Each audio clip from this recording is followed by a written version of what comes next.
Welcome, everyone, to episode 50 of Caster Calls with ZombieGrub, and kind of the cool, I guess, 50th episode. We have Day9 himself, which Hello. I'm very excited about. Obviously, a big fan of your work. As a Starcraft 2 commentator, you're one of the first guys that I was watching and listening to. Yeah. We finally got to work alongside each other once for the TSL broadcasts. Is that actually it? Because Yeah. I don't know. Tell me if this ever happens to you, where I feel like I've met people or worked with people or interacted with people for years, and then they go, "Hey, it's nice to meet you," and I'm like, "What?" Because I mean, I've seen you at like a million and one events and stuff, and I don't know. It's like my brain just like has this trouble where it like does not understand when I've actually done something directly with a person. Because you see everyone broadcasting all the time. That's true. That's very true. I don't have too many of those. Obviously, I have the times where I'm like, oh my God, we actually have never met in person before. I think that happens a lot where it's just like, we haven't met in person. Yeah. But as far as working, it's funny. I actually get that from a lot of the other StarCraft 2 commentators, which I just take as like a positive thing. But they're always like, yeah, I remember in 2017 Katowice, and I was like, no. And they're like, oh yeah, you weren't there. So I'm like, yeah, it's okay. Anywho, so it's obviously a pleasure to have you on. Everyone, talks very positively about your casting as well. There are going to be some people perhaps listening to the podcast that don't quite know who you are, or maybe aren't as familiar with your actual casting career since you moved on to kind of like a multimedia empire type situation. Ooh, yeah, so wonderful. Yeah, no, we recently at the Castle Age with Empire. I'm very excited about that. So yes. See the AoE Fortune. There it is, bam. Yeah. So we do usually start off with how you got into esports, which I know for you is going to be a bit of a story, but I'm absolutely pleased to hear it straight from your lips. Well, I mean, it's kind of funny because my brother and I got really into StarCraft 1. Like, I was in, I think, 6th grade. Nick was in 7th grade. And I mean, at that time, the whole notion of even playing multiplayer, like the internet was new, right? So Nick and I we had a cord. My brother's tasteless, by the way, and you should all watch him. He's the caster of the ASL and the GSL, most powerful caster of all time. Sorry, Dan. We would literally get a cable and plug two computers into each other, and that's how we first actually played multiplayer StarCraft. And a lot of the games back then were irredeemable jumbles of trash, right? Like, I mean, the whole notion of an interesting, rich multiplayer experience, it was like not a thing. So we did the usual playing of various Dreamcast N64 games, Turok 2 and stuff like this. But StarCraft was the one that we always came back to. And pretty early on, like 1999, 2000, if you just keep playing all the time, you start to stumble across chat channels. You start to stumble across information about where the good players hang out. And it was really kind of interesting at that time because, again, there's no social media at all. There's no way to learn about anything. So what you would do is you would just talk to people after you GG'd. You'd be like, GG, where'd you learn that? Oh, I played against this person over here in Clan X17. Like, oh, what's that? Oh, it's where all the good players hang out. You would actually use the public join to like find matches and stuff. So from there, really early on, maybe probably around 2000, we discovered the amazingness of the OSL and MSL in South Korea that had all, the televised StarCraft 1 matches. We fell in love with Guillaume Patry, aka XDS Gur, who was like one of the very first pro gamers who moved to Korea and won an OSL.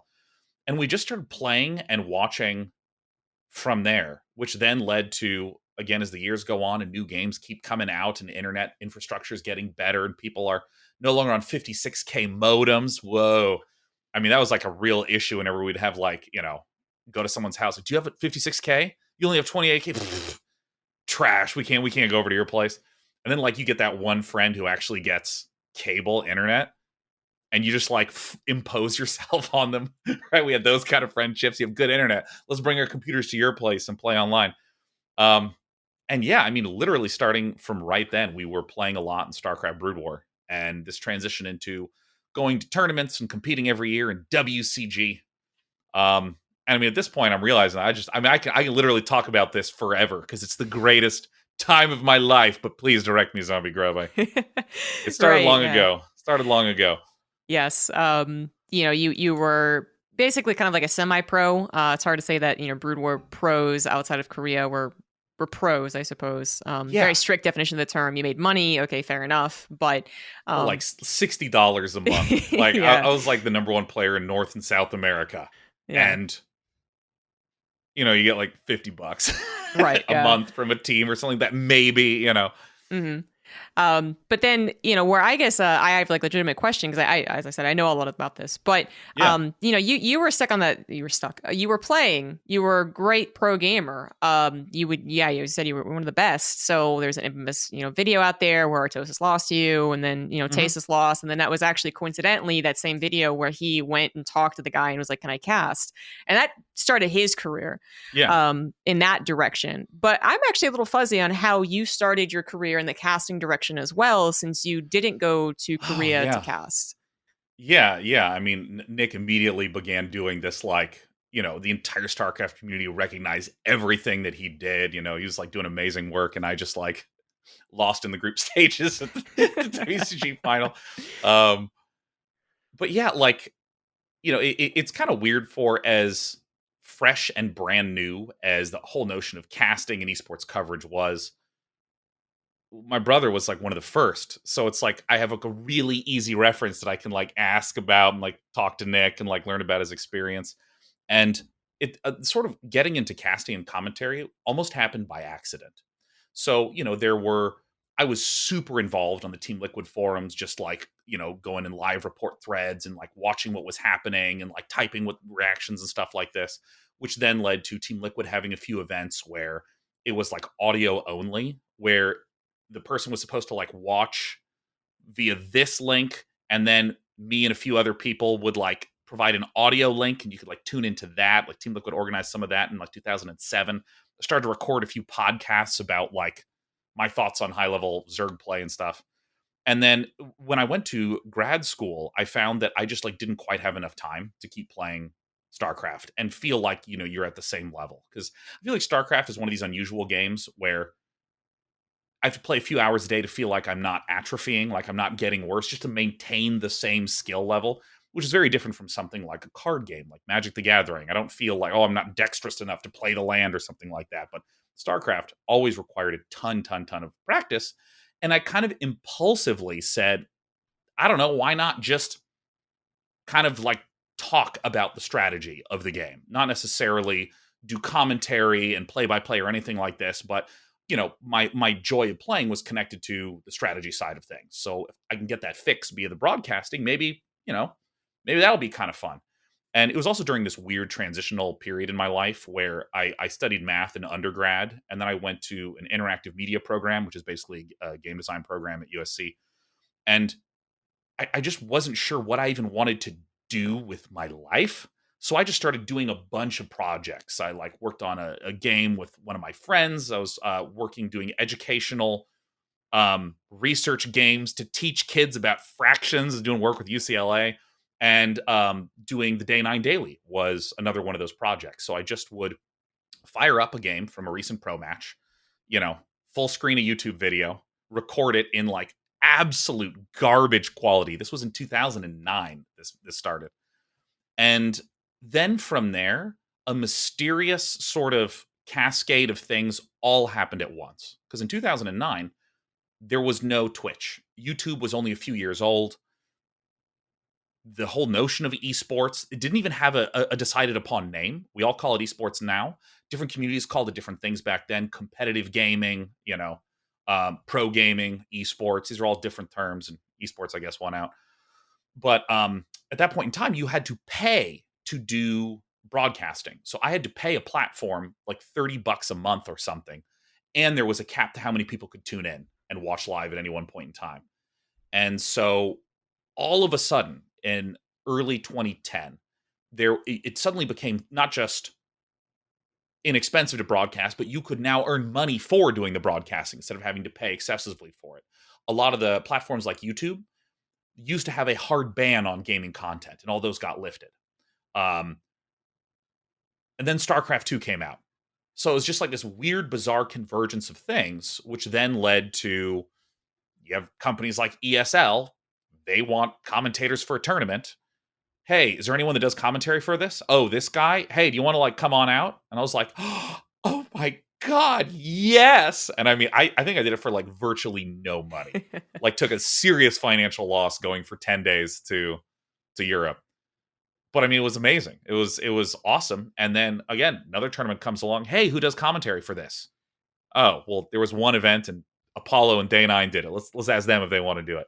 And it's sort of like it almost happened a lot by a sheer number of coincidences that I didn't really have that much control over. You know, this just huge surge of tournament interests and StarCraft 2 and streaming and all this stuff. So that is that's my story. There it is. I think I don't like to really hit an ending. I just kind of like to stop. So I think we'll just stop There there. you go. Yeah, a couple of interesting points I had no idea about. I didn't know that YouTube used to not like gaming content. That's interesting. Well, yeah, no, because people would upload like 7 hours of them playing World of Warcraft, Sure.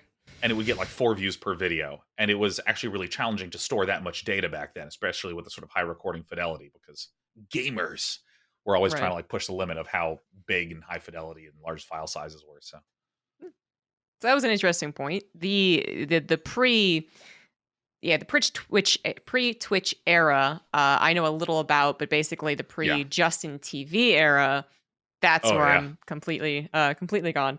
And most people don't know about Justin TV at this point.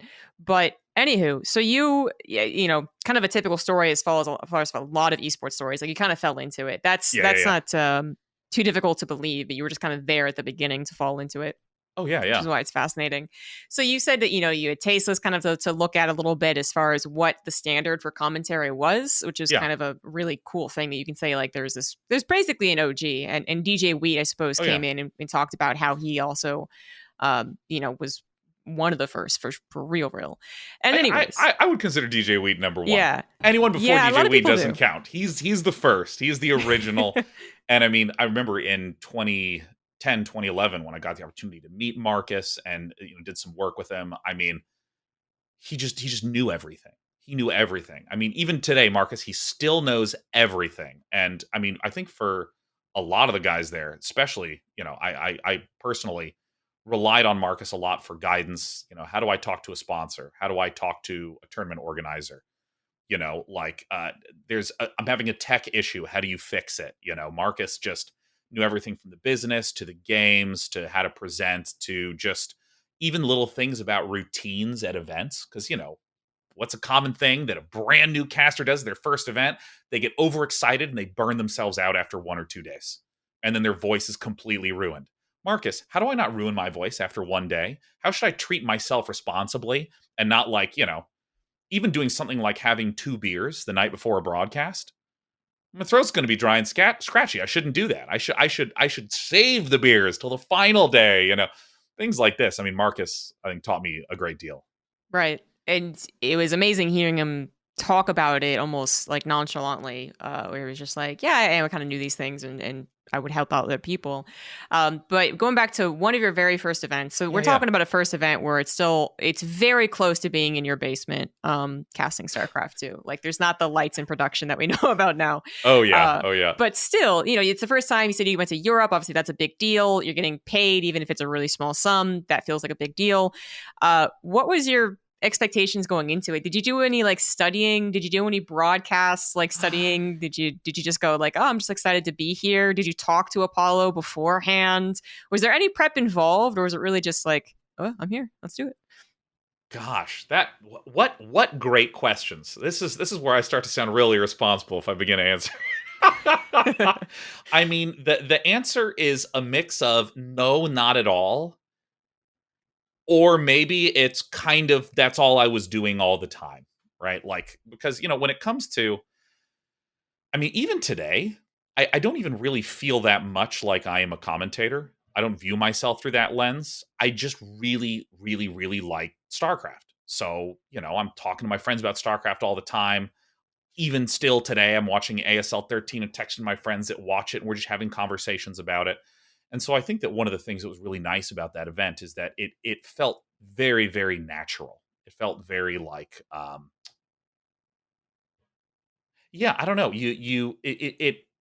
It's every single day I'd be going live and just talking for 2 hours. And there's a real difference with live streaming compared to traditional media, where if people don't like what I'm doing, they will tell me live right there in the channel, and I will watch my viewership go down. early on in the dailies, I'd be like trying to tell stories I thought were funny. Be like, oh yeah, this funny thing happened. I tried to deposit a check at the bank, and my viewership would drop by like 400 people in 3 minutes. And I'd be like, oh, guess that story fucking sucked. Like, all right, I guess I'll figure out what to do differently there. So I think that this is completely different from any television broadcasting, which is very like, okay, sit here. Okay, stand there. Okay, ready, set, action. Okay, say some stuff. Okay, we're done. We're done. That was 30 seconds. That was good. Okay, sit down, rest. Let's just, your head's sweating. Let's dab that off. Okay, get back up there again. I'll talk for a little bit. There's really no opportunity to even see what the reaction of people is or what's going on with it. And I remember when I first started going to those events, I was still in my grad program and I was going to focus on like making a game for my final year thesis project. But literally doing the broadcasting was causing so much interruption and so much travel. I went and said to my school, I think I have to drop out because like I don't think there's any way I can physically do both of these things. And they were like, just make the live broadcasting your thesis. Like the program is interactive media, right? And this is a highly interactive form of entertainment. And I was like, oh, okay, great idea, very good. And from that, when I started to actually do research, and I started to speak to radio broadcasters and NBA broadcasters and stuff, like, what is it like? What are lessons that you can impart? And it was really interesting. The type of advice that they gave was completely different from how anyone in esports did anything and how live streaming works. Like one of the biggest pieces of advice that I heard again and again and again is don't talk about yourself. No one wants to hear about you. No one tunes into the radio to hear the DJ be like, hey, everyone, there's a song coming up, but oh, I've had a kind of a long Wednesday, so I'm hoping you enjoy it as much as I do. Like, no one cares. Just play the song. And that just didn't feel correct for how modern live streaming works. But even then, back in 2010, how that sort of stuff worked. So, I mean, I guess I did do some research, but I mean, a lot of it was just if you spend all of your time with this gaming community, there's sort of a familiarity with the tone that actually makes sense inside of it. So yeah, that's the stop of that one. Yeah, there you go. Again,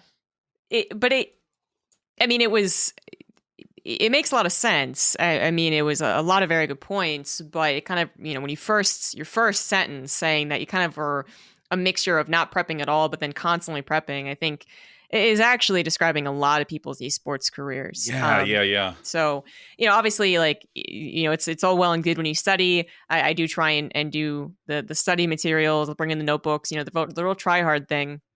But if my co-casters don't in StarCraft, it's not like they're lazy. Basically, we all live StarCraft so much that even if Roddy doesn't write down a notebook of build orders, the guy knows it. He's probably live right now. Like he's probably casting some ESL Cup. He's probably still building Phoenixes somewhere. Like, it's I think one of the more interesting differentiators of a lot of gaming and esports compared to traditional acting, traditional broadcasting, where often you'll have someone who is just brought in that just does not have any core subject knowledge about whatever it is that they're talking about. If you think about something like take, I don't know, CES, like just a general consumer electronics show, where you'll have like someone who's on a stage presenting about innovations in refrigerators.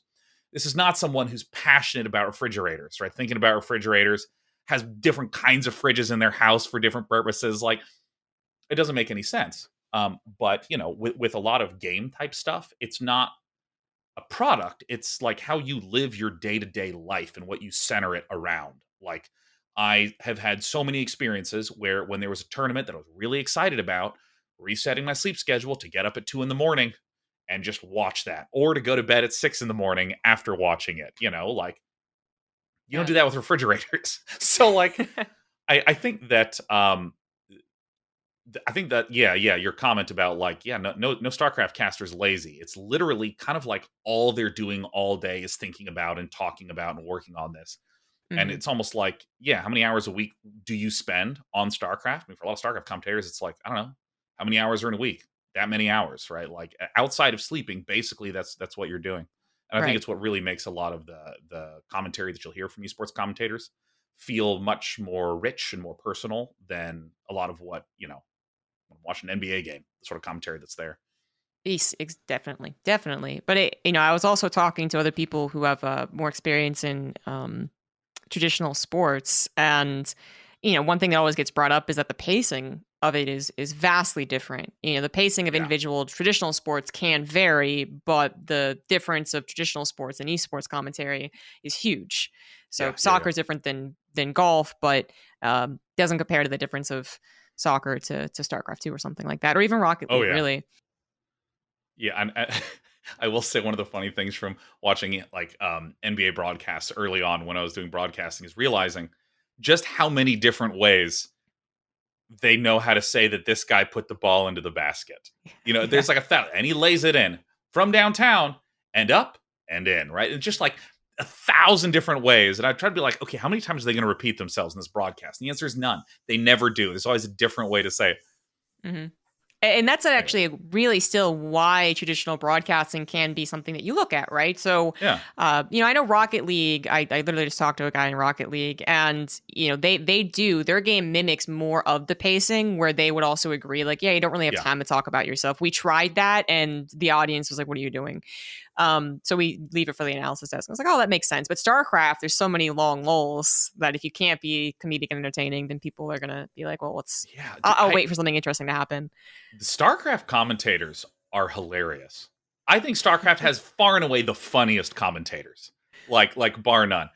I mean, because so much of the game is like StarCraft is fundamentally like a storytelling game. Like, oh, the story of my build is that I'm going to go for I'm cats and I'm going to build 4 hatches before I build my spawning pool. And how does that actually shape the story of the game? Which is very different from something like an Overwatch, where like the actual line of where the card is going to go is fixed. Or something like a Counter-Strike, where the purpose of each round and the goal is very fixed. There's very little that's fixed in StarCraft, and I think that due to that, the nature of the game being very storytelling driven, a lot of the commentators just naturally communicate and think in that way. Yeah, that's a good point. I never thought about that perspective on StarCraft 2 in particular. Obviously, the pacing is different, but the fact that it's a bit more of a storytelling type of game, and I think that also does mix in the idea that StarCraft's one of the hardest games, because people will say Oh that, yeah, it's but then they'll impossible. also say that it's really hard to cast as well. And that could possibly be a reason. But Yeah, I wanted to bring up another point about traditional broadcasting, though. So you talked to a bunch of traditional broadcasters, and they, some yeah, of their advice is really wonky. Like, for instance, I know when I was reading a book on it, they're like, make sure to update the score. And I was like, that's never going to happen in StarCraft. I can just like yeah, yeah. disregard that for the most part. Because they were like every 5 minutes. I'm like, well, that's not going to do it. So. But they, you noticed, you yourself noticed the amounts of variety that they have. Did they mention anything else about kind of the mechanics of broadcasting?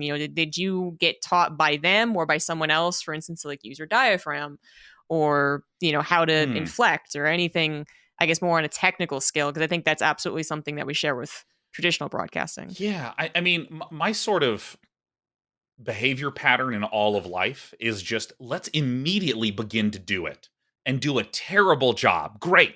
We suck. What's like one specific thing that I think sucks about how I communicate? Okay, let's see if I can find an answer to that. So I mean a lot of at no point did I ever sit down and go like I wish to begin broadcasting, so how do I control my voice? There would often be like times when I would just feel myself talking in the middle of a story, and it's a really weird experience. I should recommend every single person just stare at a specific camera on their computer. Doesn't need to be on, doesn't need to be doing anything, but just talk for 15 minutes. You just get like so many weird feelings, right? Where, for instance, I will stop sometimes and I'll be looking up like this, and then right now I realize that nothing's happening because I've stopped talking. How do I keep talking? How do I keep filling? And so, I might watch something like Stand Up or Whose Line Is It Anyway, to just see like how do they fill time? How do they fill time when nothing's happening? Oh, okay, I see. There's patterns that they're doing. Let me try those patterns, and then I would just try it when I'd be broadcasting. And go, okay, that feels a lot better. That feels really good. Or if someone was, one of these broadcasters were talking about various rules and principles for how they think they should communicate. For me, it's really hard for me to ever just take someone's thoughts and thunk it in my head. I need to have my own understanding and context and problems first, because one of the things that one of the broadcasters said that I thought was brilliant is he said you want to close the gap between you and the viewer, so don't speak to them in an impersonal way. Say you. Just say you. You is how you want to refer to the person who's listening. Don't say, hey, guys, if you want to do this, hey, chat, check this out.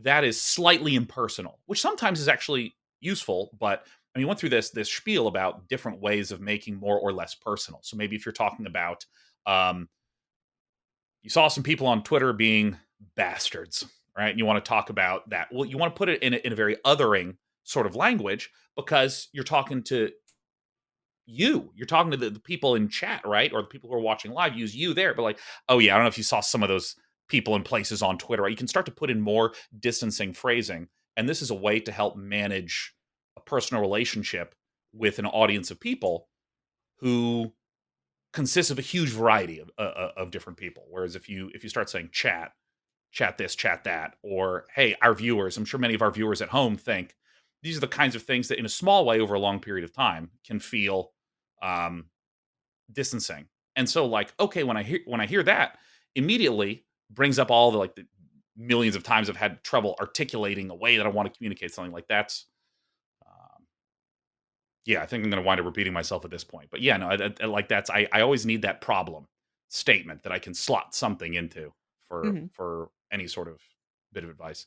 It sounds like a very simple piece of advice, but I personally have actually never, or if I have heard it, I've already forgotten, but I feel like I infrequently hear it at the very least. And I think it's also one of those things where maybe it sounds really insignificant. Most people would say like, oh, it probably doesn't change that much.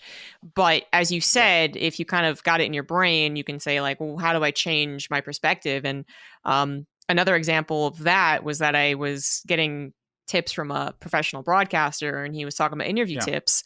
And he said, whenever you're asking questions, always, ask a W question, or how. Actually, it was what, when, where, how, that type of thing. And it sounds super simple because it's a question. That's literally what English language is used to use a question. But every time that I would have trouble being like, well, I don't know exactly how to formulate this or what exactly I want to ask, I'd always go back to that. So it's super, super simple, but if it's in your brain, it's surprising how much it can help you coordinate your thoughts. I guess because it's like a fixed point that you can go back to. Oh my! And your comment about how like it sounds simple, but it can be like so hard to just do. I mean, I find that maybe it's because I grew up playing Starcraft and my brain thinks of everything through this lens. But it's like in Starcraft, you generally do your thinking outside of the game and then you do your execution inside of the game. And just because you say, all right, I should never stop building workers, I should never get supply block. You don't just whip up a supply block free game like that. And yeah, like that's actually great. I really like that. I feel like I've heard that, but I didn't fully digest it. And I remember when I started doing, I started a show called Fun Day Monday, where I asked people to submit games of themselves playing StarCraft under ridiculous constraints. And StarCraft is not just a perfect game for this, but it almost feels like the only game where you can really do this. Like it's hard to do a Counter-Strike Fun Day Monday because that game is so rigidly structured in a good way. I think Counter-Strike's like amazing, but I found it really hard to do. Like the 90 minutes of improvisation around ridiculous games. And it was a mix of improv and preparation. So I took an improv class to try to just learn how to do that, and maybe hopefully help with some of the issues I was having with Fun Day Monday. And one of the things that the professor said there, or teacher or lecturer, I don't know what the title is, we'll say Professor Improv. He talked about that if you are working with someone in an improv scene, a good technique is to always base what you say off the last word that they say. Just wait till the last word in the sentence and respond to that specific word. So if someone's like, hey, it was my mom's birthday, so I went to Target and I bought her a birthday card, right? Okay, card was the last word. Oh, what kind of card? Do you normally buy cards for people on their holiday? Like that's much more natural than like, oh, it was my mom's birthday, so I went to Target and bought her a card. I prefer Walmart to Target, right? Like there's something intuitively that feels weird about that second example. And I mean, he just went through like 20 rapid fire examples talking about how this is a really good way to connect in conversations. And wow. I mean, that's another one of those things that I too found like really helpful in interviews, where like, because it's so easy, dude. It's so easy when you're on stage and you're interviewing someone, they start to answer and then you just tune out. They're talking and I'm like, all right, all I'm doing is following your head and trying to make sure the microphone stays under your chin. Because I don't know if you know this, but like, all right, so here's my lint roller. So normally you have to hold a microphone like this. This is how you talk to someone. You literally like touch it to your chin.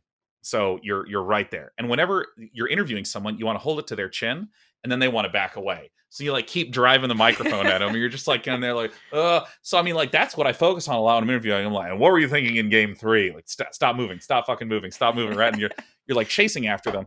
And at some point, I don't care if you are as in the zone as you've ever been, you will absolutely tune out at some point when you're on stage. And it's like, oh fuck, how do I get back and focus? Oh my god. Like I literally remember being at a Magic event, and I asked a player a question, and he was talking, and he was like really into this answer, and then he stopped. And all of a sudden I realized, oh my god, it's my turn to talk now. Oh my gosh, right? And that's what's really helpful about like note cards, or about like thinking about the sorts of questions you were mentioning beforehand. But yeah, no, it's kind of interesting how many like different techniques from different places your brain will glom onto that become essential for how you communicate when you're on stage. Yeah.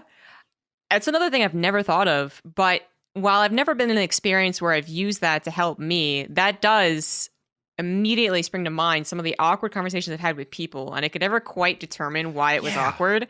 You know, it's almost like when your English teacher writes awk, and you're just like, oh, well, okay. It's like on your sentence is awkward, and you're like, okay. Yeah. But I just like, I would be like, that was a bit weird, but let's move on. And I guess it's that where they're just like, I told a story and they chose this one thing in the story, and that's where they like branched off of. And I was like, yeah, well, that wasn't the point. Okay, interesting. Yeah. Because it's not like a non sequitur, right? It's just like, I think lithium is an interesting earth metal, and it's like, oh, I was talking about birthday cards, so whatever. Like, it's like semi connected, and it's like, why does that kind of feel weird? And that's I use that every time I was with a new casting partner, because people have different casting styles. People like to focus on different things, and if you just wait for what is the last word that they said and what is the tone that they ended their sentence with. Because if someone ends a sentence kind of goofy like this, you don't want to be like, well, let's head into this absolutely death-defying round where everything is on the line. If they're goofy, respond goofy and then kind of pull it back to the tone that you want. Mm-hmm. That's a very good point. That goes into kind of the matching energy that I think a lot of up-and-coming commentators have actually understood. I've worked more with new commentators who are very new, like, and they think their game is like the newest thing ever, specifically Valorant. They know Valorant and they don't know anything else about the history of esports broadcasting. But I'm always amazed because, one thing that's become different in the last, I'd say, like couple of years is that people actually know what a play-by-play versus color is, as opposed to always getting them reversed. And then they'll talk about matching energy, in these kind of feedback calls we have. And I'm like, I don't think I would have heard that 5 years ago. But it's something very important to make sure that your co-commentary flows. And on that note, I hate the delineation between play-by-play and color. I can't stand it. Okay, because in the history of broadcasting, the general idea of color commentary versus play-by-play commentary is the idea that there would be someone who was familiar with TV broadcasting, understood how to talk, connect with an audience, but then they don't know anything about the specific game or thing that they're doing. Because I mean, if you look at like the way that broadcasting might work for something like, okay, let's say there's a big poker event, right? There was the big poker boom that wound up happening, but let's actually rewind back to like the 90s or something like this, before there was this huge explosion in online poker. There'd be someone who'd be brought in to do the play-by-play for poker. And then the next week they might be doing, horse racing. And then the next week they might be doing something completely different. And so it was a really important role and identity and skill to have. Oh, we need a play-by-play commentator. We need someone who's good at not knowing anything about the specific sport, but who could be good on TV. And so this role existed, and people would just become accustomed to this. Okay, who's an expert in this space? Who's pretty articulate? Okay, they're the color commentator. Let's bring them in. And I feel that when you look at the way that a lot of modern esport ecosystems work, you can't really do any commentary about a game unless you really know the shit out of that game. Like, you really can't. I mean, like, I've done, even take Magic the Gathering, that I play a lot, and I would consider myself familiar with it. I mean, still, I feel like I would need another 2-3 years to be able to competently do regular commentary for that sort of game, because there's just so much history and know-how and, consideration that goes into the analysis, even outside of the playing itself. And so I feel that, like, especially in StarCraft, that is that challenging of a game, really both commentators are good at play-by-play and analysis. Like, you kind of need to be. And I feel like, a lot of the modern esports commentators, like you're saying, for a newer game like Valorant, I feel like they intuitively know this. They intuitively get, or like the Rocket League commentators are just spectacular because the action is happening so fast. If you're not able to be hype and you're not able to ride the ebbs and flows of the action in that game, it feels weird. If any of those commentators went on the kind of tangents I go on, such as right now, like, it would be horrible, right? But they can just plug into that. Oh, there's a little downtime. Okay, and I happen to be talking, so I can give a little bit of analysis, and boom, right back to it. And I think that it really kind of represents a shift in the way that broadcasting works, where it's not necessarily the annual, lumberjack games or whatever they were called, where, like, once a year there'd be this period of time where it would happen, and it would be on ESPN, and then that would be it for the year. Like, yes, it's technically not as much money is going in and out the door in modern esports as would be for certain television broadcasting channels, but you could be someone who does analysis during the week and then does commentary on the weekend, and this sort of thing. I think it's a really interesting difference, and I'm so thrilled that, like, so many modern commentators get this intuitively. They get when it's time to be hyped. They get when it's time to talk about the detail work of the game. It helps that there's a lot of reference points at this stage in time. Yeah. Previously, if you were just working off of the idea of, well, traditional broadcasters know what they're doing, then you're going to have very, very weird sounding broadcasts, actually, for esports. Oh God, yeah. Even something like Rocket League, where it does so, like, the pacing. Actually, the guy I was talking to says it mimics hockey more than it does soccer, which is always the go-to. Yeah, and he brought up a good point. He said, because there's, even to the fact that there's a stage, there's a rim that you can bounce off of that doesn't exist in soccer, exists in hockey. And I was like, interesting, right? Oh, never thought about that. For whatever reason, hockey is always the game that winds up getting talked about on the esports business side, because really? For some reason it's like the first big hurdle a game comes out. Our league is now bigger than the NHL. Like, I have seen that in so many presentations, so many decks. Oh yeah, we're doing great. Do you know that we're bigger than the NHL? And this sort of thing. And, like, of course, NHL, I think, has been, like, growing in popularity. So it's like edging back out. It's like, damn that NHL. We have to chase after that. That's what you do. I didn't realize, actually. I hear a lot of people compare. Well, I mean, StarCraft scenario, right, where you get compared to tennis a lot. And I was surprised to hear that anyone in the scene actually watched tennis. Apparently, Pig does. But and then we, our fans get compared to, like, golf fans or a circuit or something like that. But yeah, you're talking about it. Like, yeah, I guess I do hear more and more NHL, and I guess it does help that it's getting more popular. Yeah. Oh yeah. But it's all the reason that he always, it wasn't just like the rim thing, right? It was the idea that it was nonstop. There really is no stopping. There's no, like, waiting for the guy to do something. It's always constant. But anywho, super high intensity, yeah. You talked about, your little rant about color versus play-by-play, and that you love that people pick it up intuitively. I do agree. I think most people that I talk to, they're like, yeah, you hear that there's push and pull on who's who, but, for the most part, we have to kind of cover each other. That's 99% of esports. But when you were getting into broadcasting, did you find any part of it uncomfortable? Did you have to match the hype guy, Husky, I guess, right? Talking about the old days. Then kind of say, like, oh yeah, I can't go that far. I don't know what I'm doing with my voice. God, I found all sorts of shit challenging in my 20s, because I think that, like, I think the hardest thing I dealt with is I sort of, I was sort of person that would deal with, okay, so I'm going to use the word failure in a broad sense, like, I don't even mean the big way, like, I spent 7 years working on something and I failed. What does it mean? I mean, like, literally, like, getting a B on something you were trying to get an A on. Or I'm trying to win this unranked game of big game hunters, right? Like, things like this, I would always deal with it by trying to push myself harder, by trying to do more, by trying to escalate. Like, oh, I've been losing? Well, I'm going to train longer than anyone else. I'm going to start getting up at the crack of dawn and training with, Koreans instead of, just doing it around my class schedule. I'm going to make this work, right? And I think that, like with any sort of either emerging field or just in business in general, there's infinite work to do. If you want to do more work, you can do more work. And I mean, like in those early days, like I first of all, I mean, I was a lot. I would like bring like a ton of energy. And I think that I had a lot of like judgment to myself. In a lot of those early days, where like if I was doing commentary and then ran to the stage to do an interview and then ran back, which was super common. Like as a brief aside, there was no green room. There were no multiple casters. It was often, like if I take that very first event where it was me and Apollo doing the commentary, it was me and Apollo doing everything.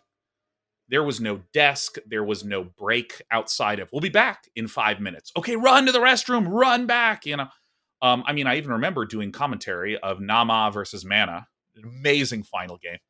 I literally had to like run from that area onto the stage, or when Huck won a dream hack. I remember running to the stage to interview Huck after having just commentated Huck. And I mean, like, so naturally, well, you're going to make mistakes and do a shitty job anyways. But like, I'd be like, oh my God, I did a terrible job. I can't believe that I would not properly interview that person correctly. Oh God, and if I was not matching my co-commentator's energy, or if I was messing with the flow, I would, I'd beat myself up over it. And, a lot of times it's just led to me struggling to sleep at events or feeling judgmental afterwards. And, it was, and again, it's easy to do this because there's infinite work.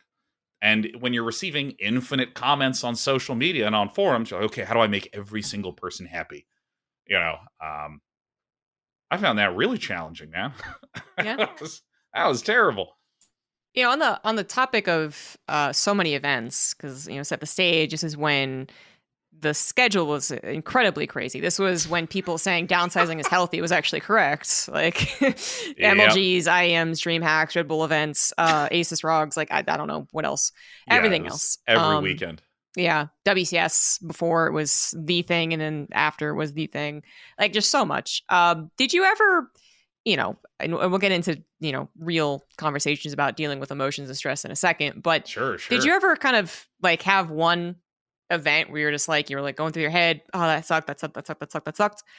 Okay, well, I'm going to do better next weekend. Did it ever help you, I mean, in mentality wise, or actually just as far as practice goes, that it was such a crazy schedule, but you could always say, well, there's always next weekend. This is one tournament. Maybe no one's really going to care about. Next weekend's going to help. Literally the first time I've ever thought about that is you mentioning it right then.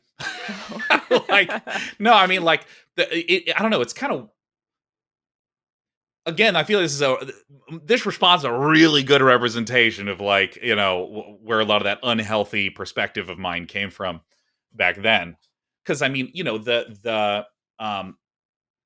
some of the pressure came from just generally, I put a lot of pressure on myself. And I like pressure, and I thrive in high pressure environments. But another part of it is that one thing that you learn in business, but in entertainment especially, you don't make money per year. You make money this year. All you know is this year. If I say worked in IT and I'm earning however much a year, I say I earn that much per year because if this job goes away, there's a lot of IT jobs out there. I'm not saying you just snap your fingers and get a job, but there is a market that has consistent wages, and there's a lot of hiring that goes on in this area. At this stage, no one was even really making that much money. And so is this it? Is this, there wasn't a sensation that you could take a break. And again, of the pie charts of motivations behind the sentiment, you can't take a break. You have to keep going. Again, a good portion of that was that unhealthy perspective that I think I put on myself when I was younger. But I still think that it was true that, like what if I am not at every single StarCraft tournament and I say yes no matter what? What if I don't do that anymore? I know the answer now, which is that you're fine and everything's totally okay. But like, yeah, but shit, what if all of a sudden this ends for me and this is over? What if the viewership drops? What if, all sort of what if. And I remember that, during those early days, there was a lot of stress and pressure among commentators of who would be casting the finals, because that's obviously going to be the highest viewership moment. And I mean, there's only one set of casters that can do it. And I think MLG did something really smart, which is that they just let all the casting pairs cast the finals, and they just shared that all the streams were live. Whoever you want to watch, we're all casting because we all love this. It's going to be great. I don't remember that. Huh. Yeah. Because I mean, again, it was a huge topic of conversation, because this could be the thing that translates to you being able to work next year. Like, let's say, I was the commentator of the finals of a really big broadcast. If you're someone who's not that interested in a specific game, but you're trying to start your own league, maybe you work in TV, you're trying to understand the space, you go straight to the finals. You don't watch the round of 16 match with two players that both got knocked out immediately. You want to see, because in the finals is the best players, and those are the commentators are doing the job and that sort of thing. So, there was that feeling of, what if I miss an event and that's the opportunity that would have let me push forward? What if I go home and I'm tired after an event and I don't want to do a broadcast, and then someone starts, they just halt watching me forever because they were starting to get into my content, but then I turned off for the week, and coming from like a math background, it was really interesting to try to generate data and understand and sift through and try to look at that. But yeah, I mean, there was an immense amount of pressure then, and I think there's still an absolutely immense amount of pressure. I mean, there are people, commentators who are great. They're perfectly competent. They're excellent at what they do. But it just so happens that they wind up not being hired for a season of something. And then when the next season begins, the people that were operating that league left, new people came in, and they're just working with the same roster, and all the familiarity that this caster had with the old team is gone. It doesn't matter. Oh no, that's it. And I mean, that's more than just esports. That's like entertainment. This is why everyone does some form of podcasting, right? Be it a literal podcast or like I stream 5 days a week, right? Because it's like, okay, I can at least have this thing that is mine. I mean, it's like, what was that Onion article that's like each week 300,000 Americans start a new podcast, right? Because it's like the only form of stability, because there's so much volatility at the large scale organization level. Yeah. So that was weighing more on your minds than anything else at that point. Yeah, and not even in a particularly clear way, because, if I say something like, okay, like here's something that I think every streamer should do. How much money do you make per broadcast in terms of subscribers, in terms of ad revenue? How many new people do you think start watching you and keep watching you? What is the probability that someone buys a shirt? 1%? Oh, okay. Well, maybe you add $8 to your evaluation, but this will start to actually give you a sense of how much money each broadcast is actually worth. And so therefore, if someone says, hey, do you want to come work this event for 4 days? And you go, 4 days off my stream. I know exactly how much that is. Oh, okay, cool. I'm comfortable not attending that event, or I'm comfortable not streaming in order to do that event. Because I mean, a lot of what I had was this almost existential, like, if I don't keep doing this, this is going to fall apart in a week. Yeah. And it's funny because it hasn't really changed all that much, no matter what the frequency of events is. So you're talking about a time where there were so many events, and you'd say, well, wouldn't that be About comfortable? 30 weekends a year, yeah. That's still a problem with the CSGO guys, apparently. They also feel like they cannot say no to an event, and they're constantly on the road. They're constantly doing everything. And when there's like a 20 person broadcast and they don't get invited to that, they still feel really bad, even if they're on another 20-person broadcast. Yeah. It's so hard. Yeah, obviously now when it's less, you made a great point about how, what if things shift as far as who hires, then suddenly it's just like, well, who did the last one? Because we're not going to keep up with the day-to-day. So it's obviously a lot of stress and something that we know about. But it's also funny that you bring up finals casting, just because that's a complete 180. So the whole getting stressed is still pretty much the same. But as far as the finals casting, I don't know if you've heard about it. I've talked about it on my stream a little bit, but no one wants to cast the finals. No one wants to fucking cast the finals ever. Dude, I mean, I remember being at because I remember BlizzCon was one of the few times where Blizzard actually went, what's healthy for human beings? Oh, not having just two guys casting from, because remember the dream hacks that I did with it was me, Apollo, Mr. Bitter, and Total Biscuit. It was 9 a.m. to 1 a.m. 4 days in a row. I mean, that was it. That was it, right? Like, it was just like ridiculous. But like, I remember being at BlizzCons, and someone's like, "All right, okay, so you guys, your last broadcast is going to be the round of 8," and they would just be like, "Fuck yeah, woo!" And I was like, "Ah, shit," right? Like, because when you're in survival mode, when your body is just like, okay, it's not that I make money per year. And in fact, I don't even emotionally feel like I make money this year. I make money this weekend. So we got to give it our all, right? When you're in survival mode, you're so pumped full of like adrenaline and focus and caffeine that I think it's like hard to even realize what toll it's taking on your body. And then when you finally get a little bit of a breather, you're like, doesn't matter if I cast the finals. Yeah. It's fine. I'm fine. And like, you get those like 20-person broadcast teams where sometimes people be like, "Hey, we were going to have you do these, but we had to cut those events. We had to cut those things entirely. So you guys need to cast 2 matches and that's it."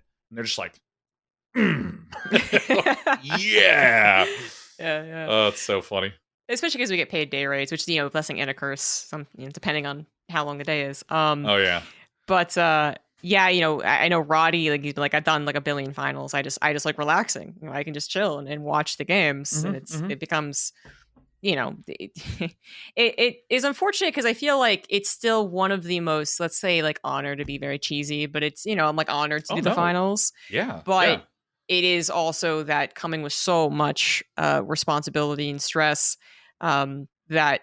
that would be a reason as to why I wouldn't really want to, because yes, people pay attention to who does the finals. It's still the burning question, who is doing the finals, even when, the StarCraft 2 community, we've had the same casters forever.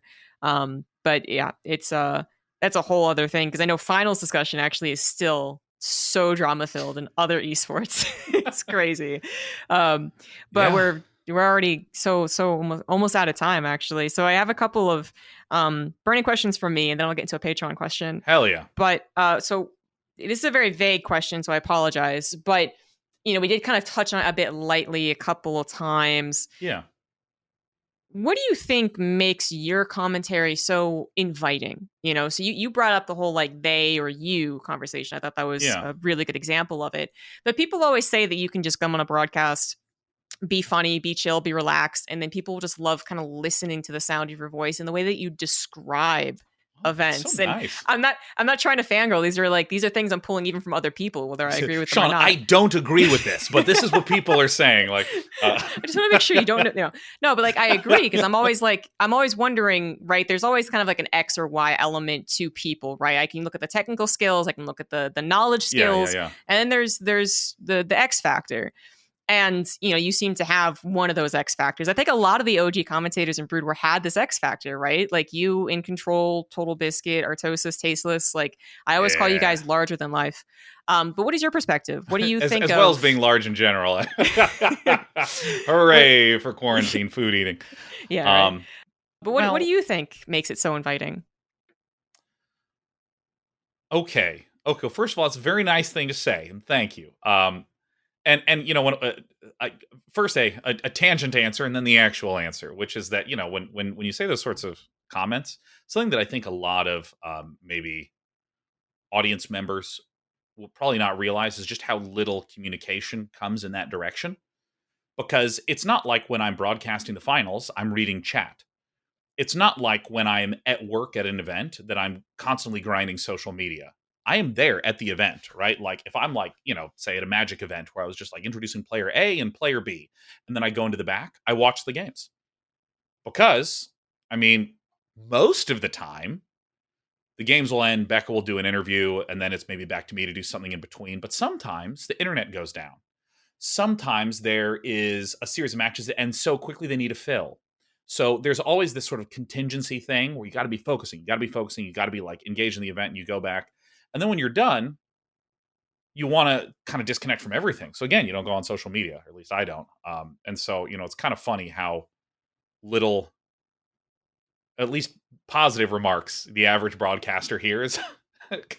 Shayne, there's a huge issue where people think that this thing that you're doing is bad. I'm like, all right, I'll stop. Like, But I mean,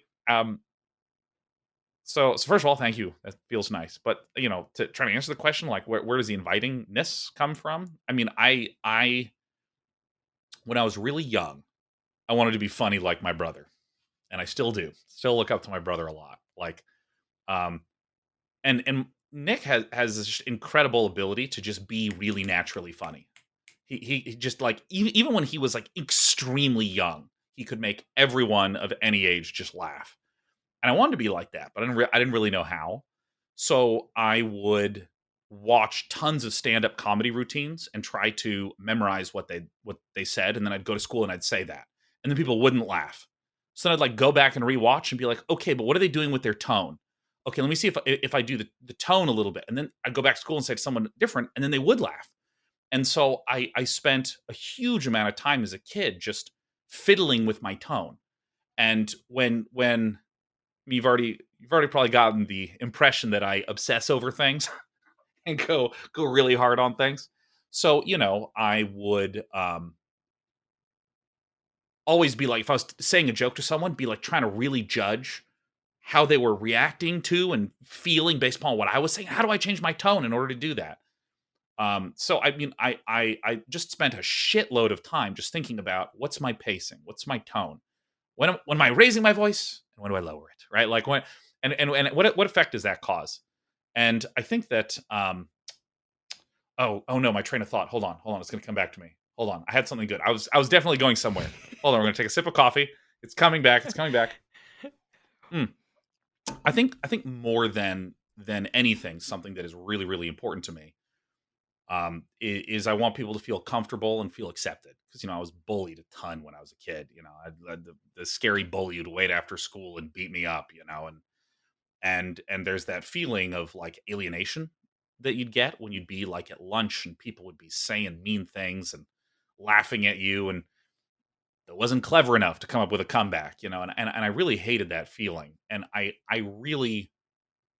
very sensitive to that. If I can feel someone looking excluded, feeling excluded, something like that, So a lot of where I would take those sort of tonal thoughts and tonal lessons, I would apply a lot of that to how do I make someone feel comfortable? What's the tone that I should do? And how do I adjust how I'm communicating? And I think that there's good things that can come from this, good things like that allegedly inviting feeling that I have when I'm talking, right? That's very deliberate. I like communicating in that way.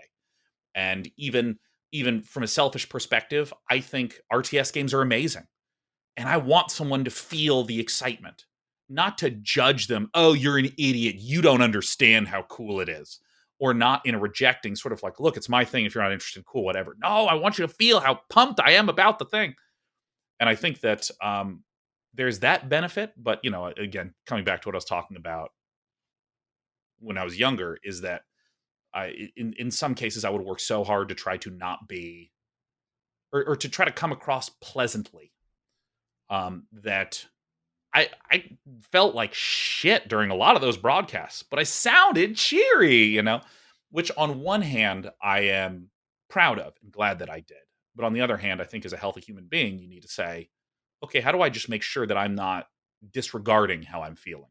It's one thing to not take your feelings out on someone, and there's another one to deny yourself the ability to even spend time with that negative sort of feeling. So, a pile of thoughts. And a lot to break down too. There's a lot of great comments in there. So I guess first of all, we talk about how to improve broadcasting a lot. That's the point of the podcast. But I don't think I've ever heard anyone say that they kind of purposefully thought about being inviting or bringing people in, right? Some people do it naturally. I think, some of the best broadcasters who aren't best on a technical level are the nerdy, passionate guys who clearly just really love what they're talking about, right? And they don't think about it. They just love it.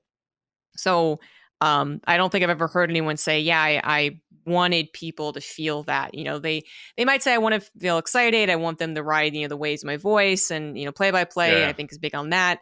But just the idea that you could improve feeling inviting. You could improve the feeling that people get from your commentary, I think is a new sentence, brand new sentence on this podcast. Woohoo! I mean, and then even a little bit more on that, if I may.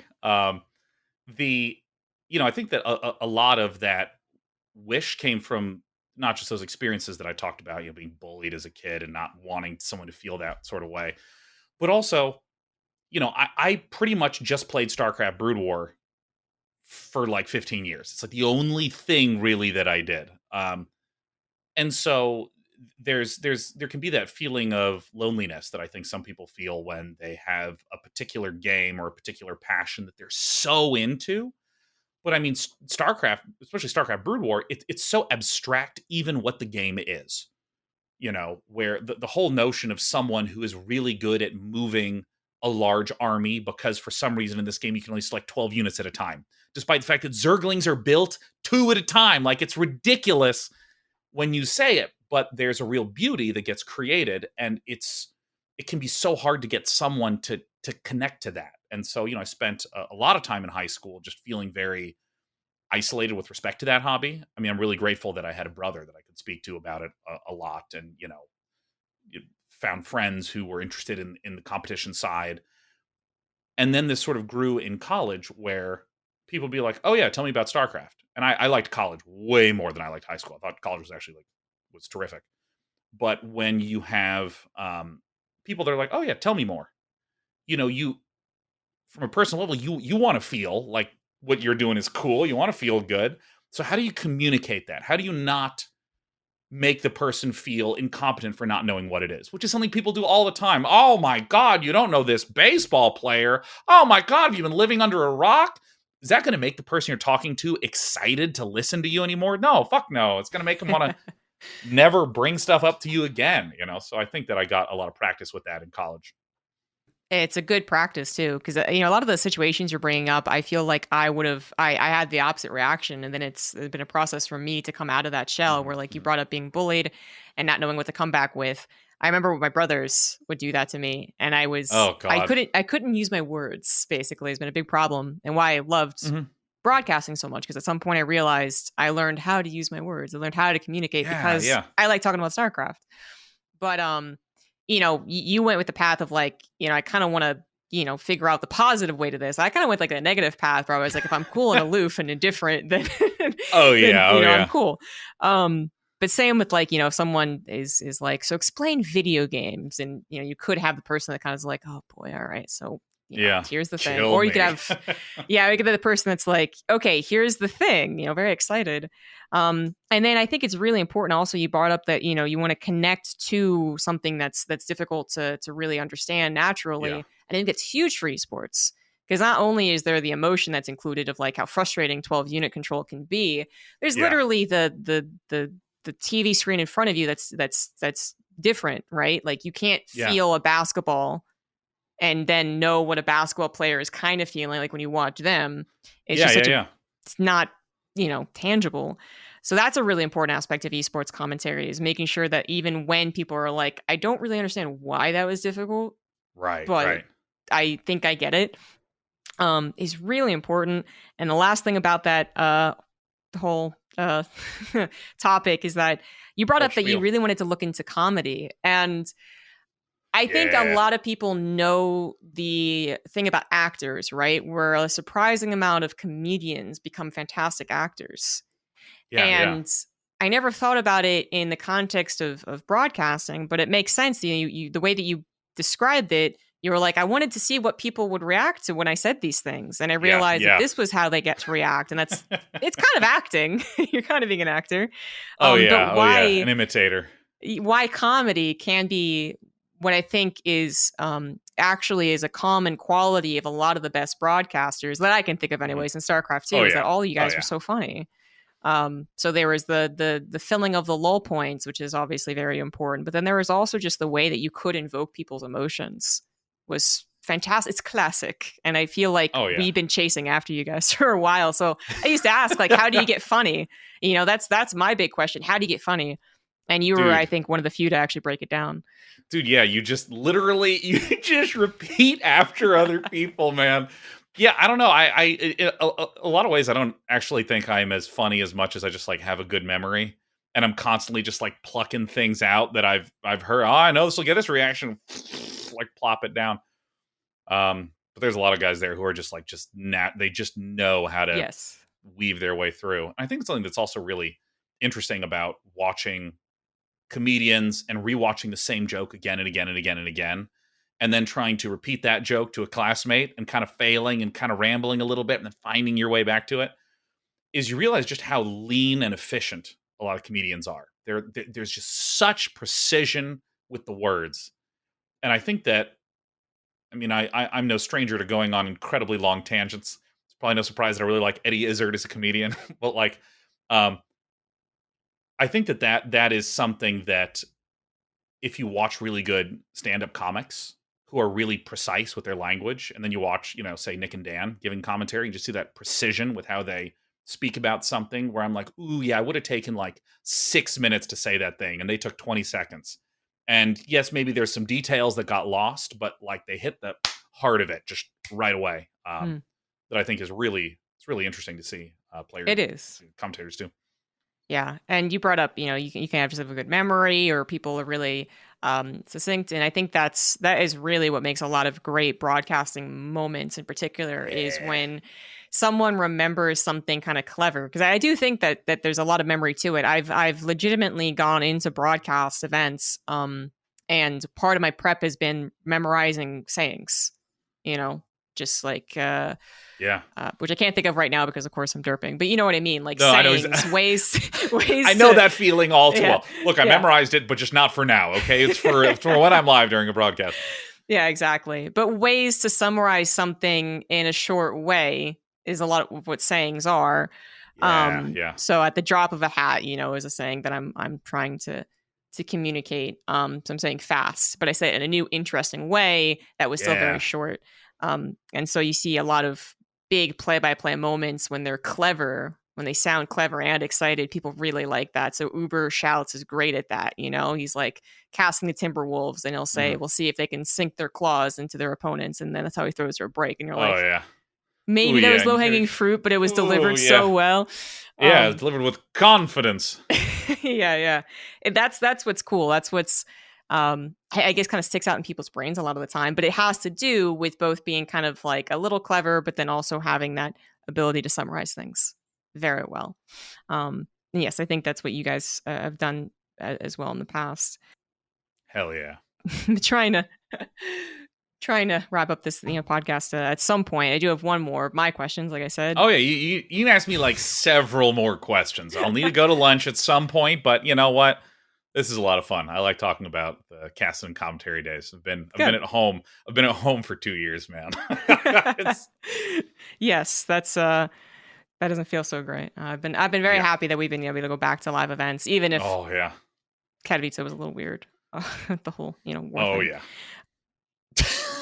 So Jesus, yeah. So it's still kind of on the same topic though, because again, you brought up so many very like just human points. You're talking about making people feeling invited and seeing how they take certain things. I've always thrown back to you as the perfect example of someone who has a very good personality around fans. Not to bring this too much into like we're celebrities and no, we're certainly the two biggest people here for sure. Like. For sure. But I always, because there's like a story I tell people for laughs where, again, I'm just not like this naturally like gregarious, outgoing person. So I just kind of expect normal human interactions to be short and sweet. And, if we don't gel, we don't gel. But there was a time where I went out to the crowd and some guy went up to me and he's like, hey, I actually know your brother. I was a fireman with him. Great awesome. work up there. And I was like, oh, thanks. That's really cool. What's your name? And then he said it and I was like, oh, so you know my brother? And he's like, yeah. And then I was like, cool. And then I didn't know what else to do. Yeah, that's it. That's the end of the conversation, isn't it? And I thought it was because he was like, all right, well, I'm going to head out. And I was like, all right, see you later. But then he's staring at you expectantly. And he's clear. His entire body language says, it's still your turn to talk, Jessica. Yes. Yes, he did that. But then he also told my brother that I was awkward as hell. And my brother told me. Very excellent. I thought that was extremely unfair because he didn't uphold his half of the social obligation. Oh my God, the bastard. At some point, I realized that was kind of part of this lifestyle, if you will. But I would always think of like, who made me feel like it just wasn't like a fan celebrity interaction. It wasn't a chore for them or something like that, it was you. You know, you would always, I witnessed you at parties go up to people, sit down, and you would maybe see that they kind of wanted to talk to you, but they didn't know how. And he'd Oh be yeah, like, and "Hey, I I'm just fill it in. Sean." Yeah. Yeah, you just introduce yourself. And I was like, that's amazing. I want to be able to do that. So anyways, Thank you. did you ever recognize at one point that this is something that you were kind of obligated to do? Or did it just come naturally that you had, a line of Yeah, fans yeah, and you were yeah. like, I'm going to make every one of these people feel, invited and welcome? Well, I think that you know, okay, hold on, hold on. I'm trying to figure out how to condense this. I could talk about this forever. I think that a lot there's a lot of things that I'm very proud of that came from not necessarily the right place. Like, why did I get good at Brood War? Oh, you beat yourself up a lot. You need to prove something to yourself, and then once you've gotten better, still need to prove yourself more, right? You keep pushing it, right? So I think that one sort of false lesson I learned as a kid, not because anyone sat me down and went, here's how to think about stuff, right? But a sort of false lesson I learned is that my needs are not as important as other people's needs. I think this is something that a lot of people deal with, a lot of people experience, where if someone comes up to them and just says, like, hey, can you help me move this weekend? And you've been working for 2 weeks straight without a break, and you were really looking forward to that weekend. A lot of people in the situation be like, oh, I mean, I kind of want to take a break. Oh, dude, come on. It'll be really fun. It'll be easy. Okay. Like that sort of experience. When you're a broadcaster and you're at like an event, this is literally the densest area of people who have consumed your content, who are opting in to be there, who want to talk to you. And, when I first started doing events, I sort of had this sense of, well, if someone wants to talk to me, I mean, I have to talk to them. These are the people that are literally putting food on my table. And on one hand, that's true. But on the other hand, I have to work in 6 hours. It's 3 a.m. because the day went late, as it always did in the early days. And this person wants to talk to me at 3 a.m. So I do have to stay and talk until 4 a.m. And I think that I had a really negative sensation around that, like briefly initially. But then I just kind of hit a point where I was like, you just start talking to people and you well, let me go out of order. Later on, I learned, you know what? I did have a lot of fun, like almost always when I would stay and talk to people. But if I'm really tired, it's actually okay to say no sometimes. And just the awareness of that, even though 99% of the time I will stay, it's the fact that I feel like it's a choice that like depressurizes and deburdens me. But when I was in that situation where I was like, well, I have to be here, I have to stay. Second question is, okay, well, if I have to stay, what would make this fun and interesting and pleasing and not, doing 60 perfunctory signings in a row and then calling it quits for the day? How do I actually have like 60 fun conversations? And so I actually found that for me, slowing down helped. Trying to hurry things along. Oh, hey, how are you doing? Signs? Okay, cool. Cool. Take care. Bye. Maybe that'll get me to bed 30 minutes sooner. And if I'm really tired, everything is related to me being able to go to sleep at these events, right? But if I just have the perspective, okay, how do I just enjoy this period of time? Sometimes it would actually take another 15 minutes later. But I would have actually felt good and felt invigorated and felt pleased. And I think that um, I think the biggest thing that I think about when it comes to these communications is like, okay, how do I put the onus on myself? How do I take the responsibility in the conversation? How do I, at all points in time, be in charge of the conversation in a sense? If someone wants to say something to me, that's great. I'm not going to interrupt them. But if they stop and there's a gap, got to fill it in, right? And when you just start thinking of like, yeah, how do I just start communicating with and talking to people? Hey, making a comment based on the last thing they said, that's really great. Um, Rambling a lot about a lot of things, that's great. Asking people lots of questions, like, so someone would be like, oh, hey, I watched the broadcast, I really enjoyed it. I'd be like, oh, dude, do you have a favorite player here? Okay, boom. Now we're suddenly talking about a player. Like, do you play much? Are you a Protoss player? Oh no, you're a Zerg player. What's made you betray the Zerg? And Sport Sase. Like what's going on there? Yeah, it's a nice OG name for y'all. Um, and I find that those conversations are really fun and really nice. And again, I feel a little weird about the fact that when I was younger, I felt forced to, but I still had good fun doing that. And then once I started to learn, it's actually okay to just not do it if you don't want to. And there's been times when I'm like, hey, I'd love to chat, but look, I gotta go to bed. If you want, you can walk with me towards my hotel, but like, then I'm once I hit this elevator, I'm saying goodbye, man. People are very reasonable and very understanding. So, but yeah, nowadays it's actually something I really look forward to because people are always talking about don't listen to the haters. They're the vocal minority. You have to pay attention to the silent majority, which is like if someone punched you in the face and it's like, well, just think about all the people that aren't punching you in the face. I'm like, oh, that'll definitely help the bruise. Thank you so much. It's terrible advice to just ignore it. Oh, don't let it get to you, because it's kind of almost like saying, well, just don't be affected. Well, I'm telling you, I'm affected. Well, just cut it out. Right. And I find that if you stay and you talk to people, that's where you get to meet the vocal majority, or excuse me, the non-vocal majority. This is where you actually get like, there's 60 people there, you actually get 60 really nice, warm conversations that stick. So that's one of the reasons why I also like staying, is it's just like, finally, there's this place where I can actually get a type of communication you don't normally get if you just go on a Reddit thread or something like this. Yeah. It's good tips because really it was, I was kind of wondering if you had an order of things, because that's kind of what I adopted when I thought about like what did Day9 do that was really nice. How did he get a flow going? And to be clear, it wasn't just you. I also went to a strip club once and I watched strippers just converse with their clients, and I was like, damn, how do they do that so naturally? It was a legitimate like study point for me. What are the key insights from stripper communication? Yeah, honestly, right? Because they even came up to us and they did their whole, it's basically an act, right? They want you to pay for a lap dance or whatever it is. Yeah. And I mean, one of the most important things that they made you feel like the most interesting person in the world. And that sounds sad.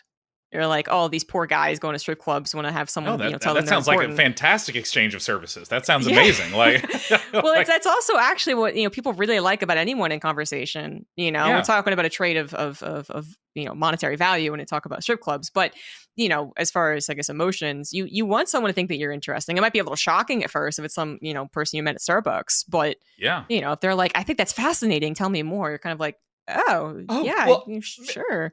Maybe it's because I'm fascinating. Exactly. I like thinking of myself as fascinating. Yeah, no, I mean, like, gosh, I that's like what social media is. Like, I made this tweet. This tweet is taking off. You feel cool. Like, I crafted this tweet, and yeah, no, I think it's just kind of nice and fun to start connecting with someone, because there's always the bullshit. That's just like, oh, how are you? And what do you do for work? Oh, God. And oh, that's really interesting. I have a friend that does that for work. Oh, yeah. Like, no fucking buddy at all cares about this, but we're all going through these motions.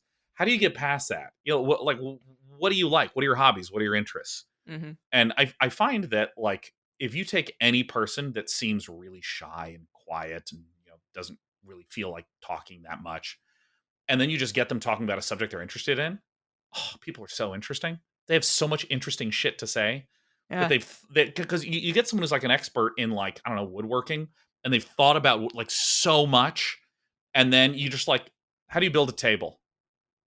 Like, oh, well, you need these tools, and it's actually easier than building a table is building this thing. All of a sudden, they're just like talking about something that I knew nothing about, and because they've reflected about it so much, they can produce these nice, clean articulations.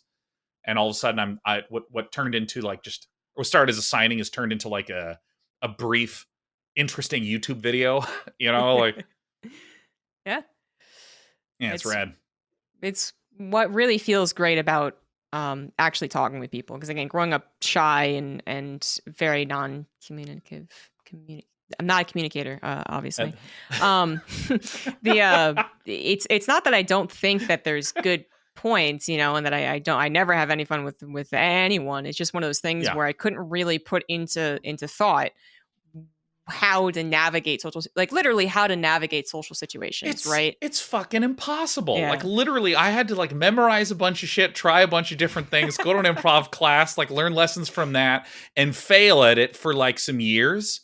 Like, just meet people at events before like right around 2012. I'm charming as fuck. There it is. Yeah, exactly. It's super difficult, and some people are, I think, absolutely naturally talented at it, but it's obviously the people who I think who also struggle that are the best teachers as well. Like the draw the rest of the fucking hour for art is Yeah. always my go-to. Where I'm like, Yeah. finding the most reference. talented person in the room is probably not going to be the best teacher. Finding the person who's good at what they do, but is maybe still struggling, even probably learn a lot more. Yeah, I mean, because I feel like a lot of this is just like where the rewards came from, right? If you like socialized and put yourself out there a little bit and got a really positive reinforcing experience from it, oh, and I want to do that again. That felt kind of good.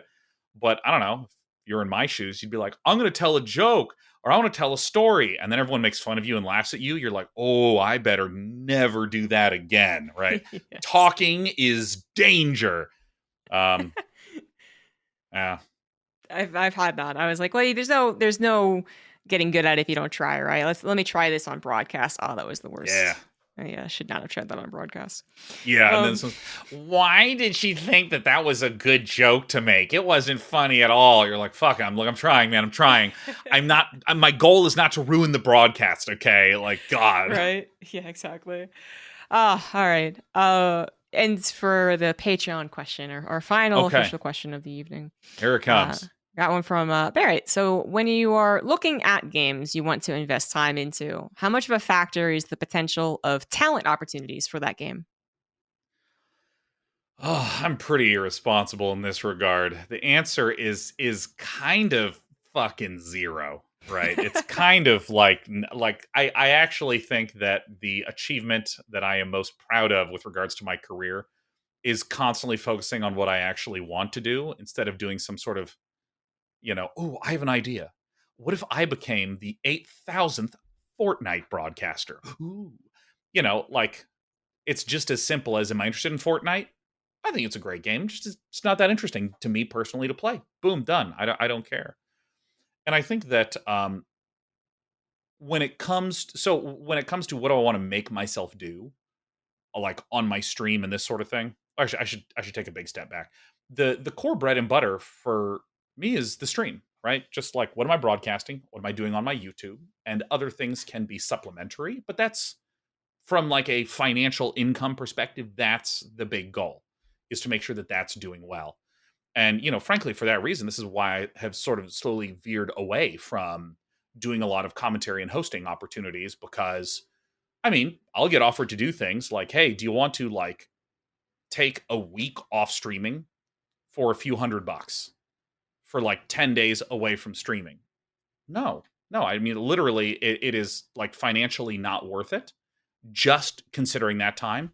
And if it's a game that I don't know very well, I want to learn that game. So that's going to be another, huge chunk of time.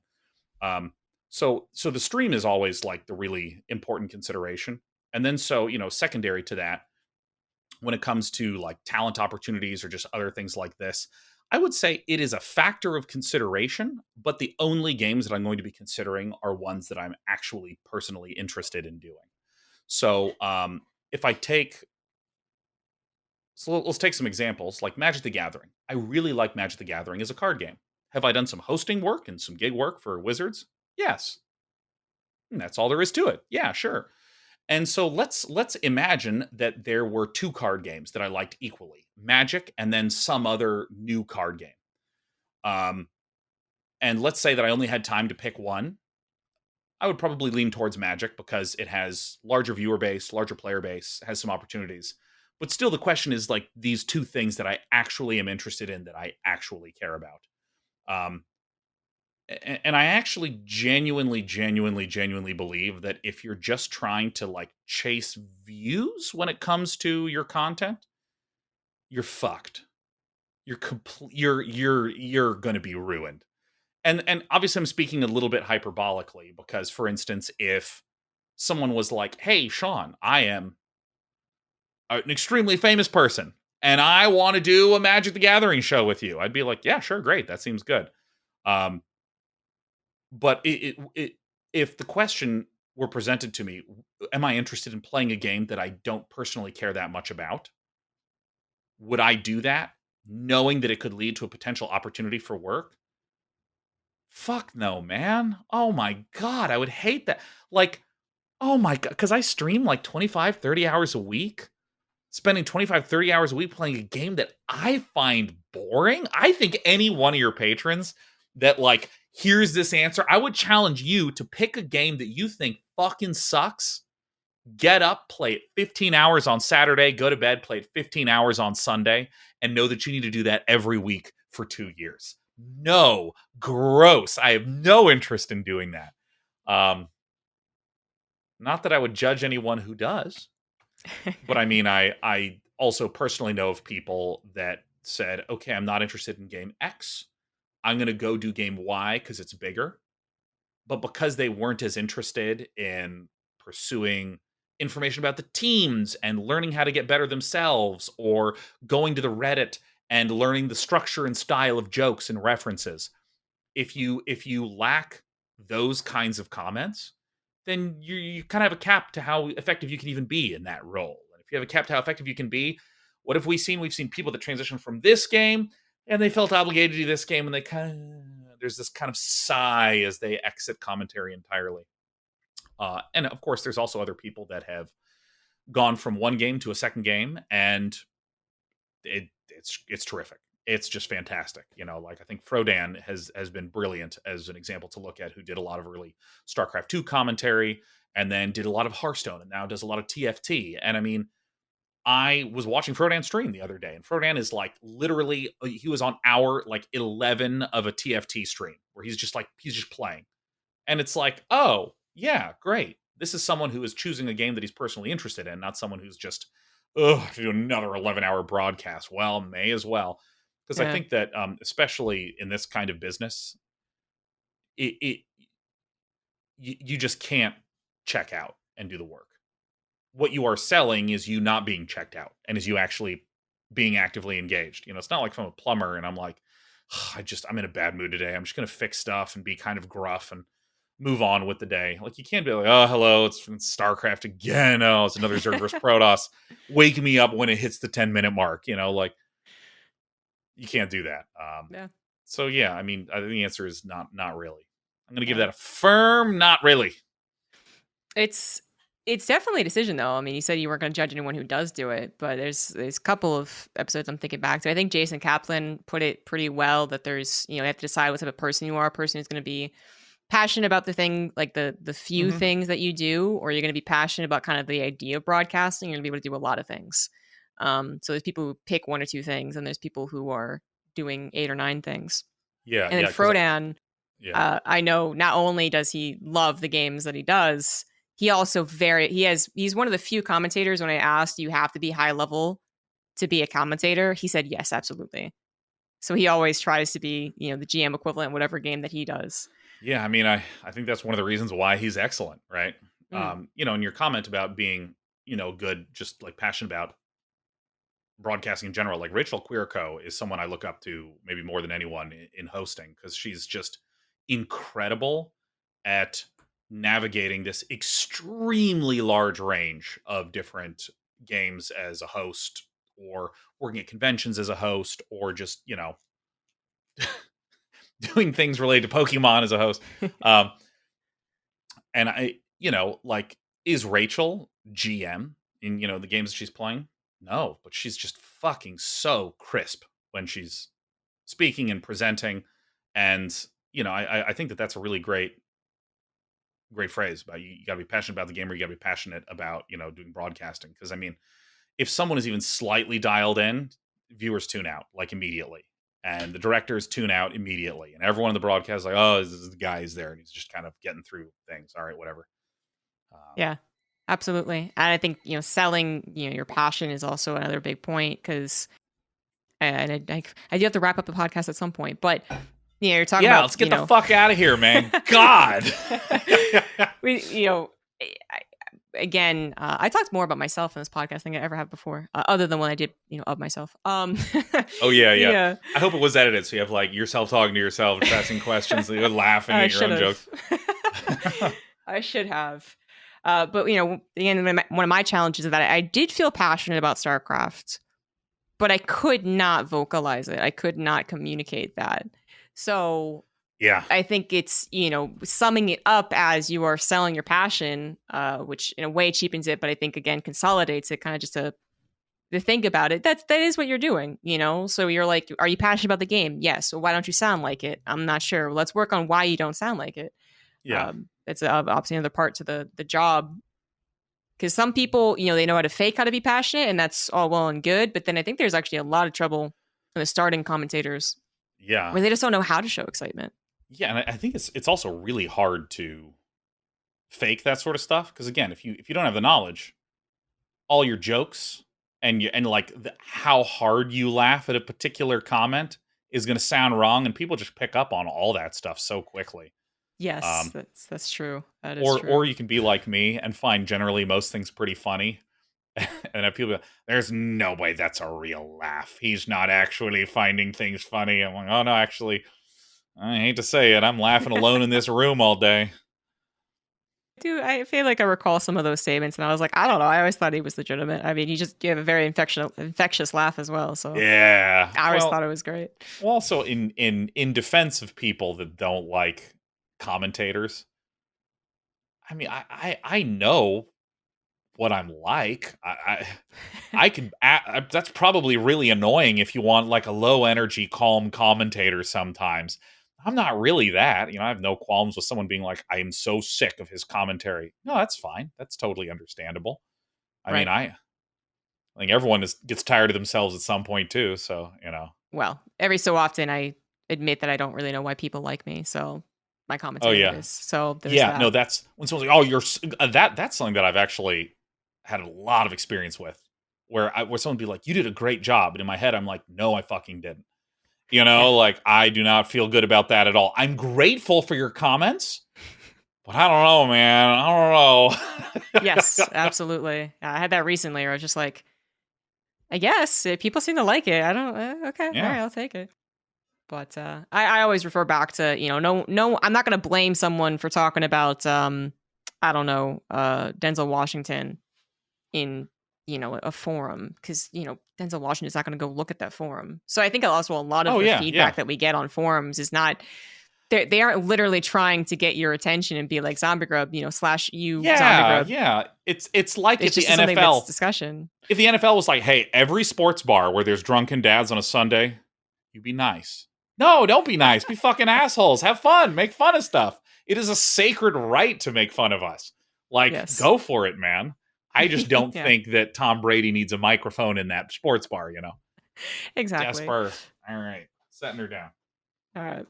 Well, that is going to be the end of the podcast, actually. We found an endpoint. We've done it.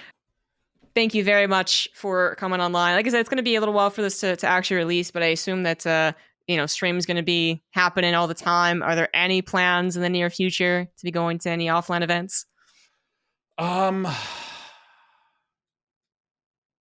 Hold on. Let me think about my schedule. Well, I mean, I'm doing the PC gaming show. In what day is it today? 25th of time April. Is a flat circle. Yeah. In a few weeks, I'm doing a PC gaming show. So if anyone want to tune into that and learn about the next top games in non-broadcasting in PC gaming, tune in. That's always a fun one to do every year. Sounds that way. I actually heard we're talking about passion and broadcasting and conventions. Today I was listening to the rock channel, I suppose, in the radio, and this guy comes on and it's the introduction portion of the the DJ broadcast. And he's like, so PAX, and this guy's supposed to be kind of a very friendly, like regular Joe, like he's not selling you anything. Yeah. But I could absolutely tell that he was selling the script that he was handed, because he was like, PAX East was happening in Boston and there was amazing games there, and then he listed like them all in like order, like all these popular games that he clearly didn't care about at all. Yeah, no, and you can like hear their tone is off. Like they don't know how to say Horizon Zero Dawn. They're like Horizon Zero Dawn. And you're like, that guy's never played a game in his life. There you go. Yeah, exactly. Exactly. But anyways, I'm always looking forward to seeing you at live events. I mean, I'm hoping that we can actually see each other in person. I am so desperate for like a TwitchCon, a PAX, like something, a BlizzCon, where there's going to be just people in the same area. I don't even know if BlizzCon's happening this year. That's a discussion I've had where I think it's fizzled. I think they're just kind of like, well, no one's making a stink. Let's just kind of, forget that it happened. Don't worry about it. There is no BlizzCon 2022. Nice. Definitely not that. I don't know if it's going to come back though, is my question. Because there's the online era. That's very understandable. You don't know what's going to happen in 2022. It's very understandable. But then just as a whole, Blizzard, I don't know what their intentions are. It's all up in the air. Well, some November, what we'll have to do is we'll have to get rooms at the Hilton and go to the Hilton lobby where the music is too loud and spend the entire night going, what? What? Those will be the good old times. Yes, and then find a new hotel to move to, which inevitably gets overrun as well. And then, that's the good stuff. No, it's a TwitchCon party. It's a Twitch only party. It's only going to be broadcasters. Don't worry. And then it just becomes that city in World War Z where the zombies are like falling over the top of the wall. Like, we got to get the fuck out of here. Like run back to someone's hotel room, which again, still then at some point you're hanging out in someone's hotel room. It's like 6 of you. It's really nice. And it's like, dun, dun, dun, dun, dun, and the door opens up and there's someone, 2 people that you fucking don't. And you get that like, all right, time to stop being Sean and become Day9 again, like exactly. Yeah. I mean that was some good old days though, right? Like there's these little factors that going to Sweden for some of the events, I was like, this is good. Hanging out with my friends, love them, but no players, no fans. Again, there's some things missing. Helped a drunk girl at the after party, and I was like, oh, there is an element missing. That feels like normal again. And banging on the hotel door and being like, oh, do I have to put on the face? Is it someone I know? I look forward to having that again. So good. One day. Oh, yeah. Soon. Hopefully. Soon. The dream. Yep. All right. That's the end of episode 50, guys. So that is it's a long time here. Thank you again, Day9, for coming on. Yeah, and thanks to everyone listening and or watching here. So remember, there's a Patreon, patreon.com/ZombieGrub, where you can get rewards such as asking questions and early access. Thank you, Shayne, for co-producing, and Barrett for helping out with the podcast as well. And the Patreons who go above and beyond, Nick, Vinny, Steven, E.T., Ravi, and CuddleBunny. Thank you guys very much. And I look forward to seeing you guys on the other half of the 50s. I'm on 51 next. Bye. Bye.